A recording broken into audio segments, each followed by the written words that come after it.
hakuna. Governors are now firing back at both Parliament and the Executive, accusing them of double standards in the application of oversight. Speaking during the Devolution Support Program meeting in Naivasha, the Council of Governors claimed while counties face relentless scrutiny, the national government is rarely held to account. The county bosses are now demanding equal accountability measures across all levels of government, warning that selective oversight is steadily undermining the spirit of devolution. Finiko Loch with that report. At the scenic lakeside town of Naivasha, the governor sent a bold and unfiltered message. They have had enough of what they call selective scrutiny and a skewed oversight regime. This defiant stance follows the recent arrest and arraignment of Trans Nzoia Governor George Natembeya and the earlier detention of Kiambu Governor Kimani Wamatangi by the EACC. There is no other officer in this country who is more oversighted than a governor. A governor is oversighted at the county assembly level, then oversighted at the Senate.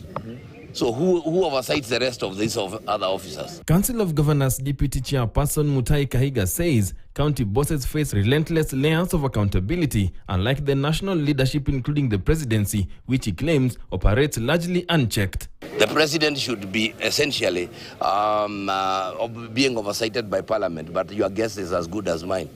They are in bed together. The Nyeri governor also warned that the spirit of devolution, once hailed as the beacon of grassroots empowerment, is being systematically undermined. We are the most oversighted officers in this country who have to go through double oversight. Here is the Senate, here is the county assembly, and yet you are still talking of only 15% of Kenya's revenue. Among their key demands, the restatement of fully fledged Ministry of Devolution to defend the gains made since 2013.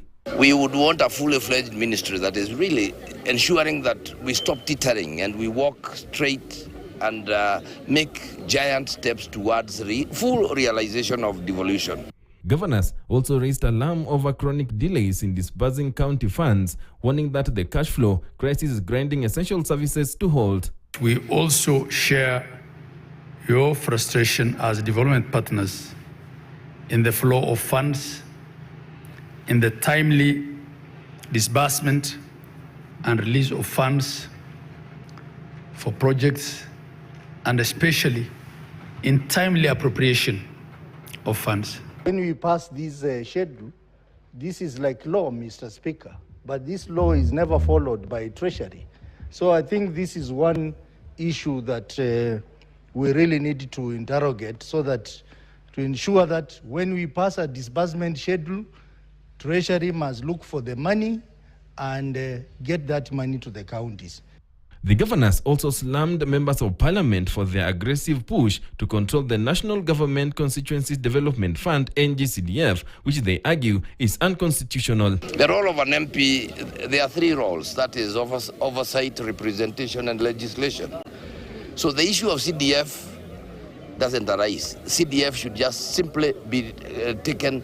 If it's a national government project, then it's done by the national government. If it is a county project, then it's given to us. Governors now want the National Assembly to get its house in order and hold the executive to account, just as they do with the counties. With the tension rising between the two levels of government, it's clear the battle for control and fairness in the country's devolved system is far from over. Finiko Loch, KTN. Moving on, a family in Kehancha, Migori County